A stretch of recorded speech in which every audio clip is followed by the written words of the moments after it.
আসসালামু আলাইকুম প্রিয় দর্শক। আজ আপনাদের শোনাবো আমাদের ৫ বন্ধুর এক দারুণ মজার অভিজ্ঞতার গল্প। গল্পের নায়ক হলো একটি আম গাছ।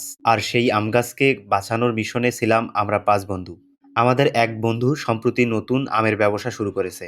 সে তার বাগানের খুব যত্ন নেয়। কিন্তু কয়েকদিন আগে হঠাৎ করে এক বড় ঝড়ে তার একটি আম গাছ হেলে পড়েছে বা উল্টে পড়েছে।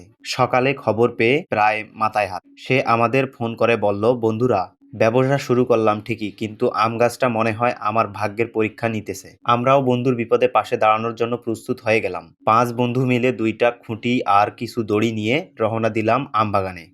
বাগানে গিয়ে দেখি সত্যি অবস্থা খারাপ। আম গাছটা একপাশে কাত হয়ে শুয়ে আছে আর ডালে ডালে ঝুলছে কাঁচা কাঁচা আম।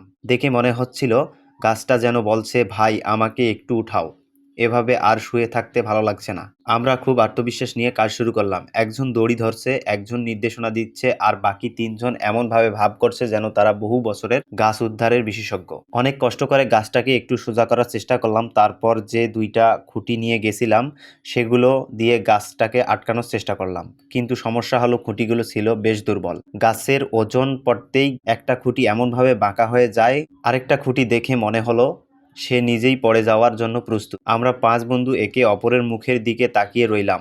এত কষ্টের পর যদি গাছ আবার পড়ে যায় তাহলে তো সব পরিশ্রম মাটি। ঠিক তখনই মাথায় একটা বুদ্ধি এলো। আমার এক বন্ধুর ঝিঙ্গা ক্ষেতে তার কিছু আগে থেকে প্রস্তুত করা খুঁটি ছিল, সেগুলো সে সংগ্রহ করে রেখেছে। সবাই একসঙ্গে বলল, তাহলে দাঁড়িয়ে আছিস কেন, চল। আমরা দ্রুত ঝিঙ্গা ক্ষেতের দিকে গেলাম।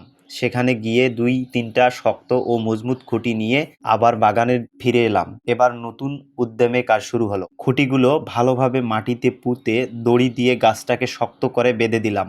প্রায় ১ ঘন্টা চেষ্টার পর অবশেষে আম গাছটা আগের মতো সোজা হয়ে দাঁড়িয়ে গেল।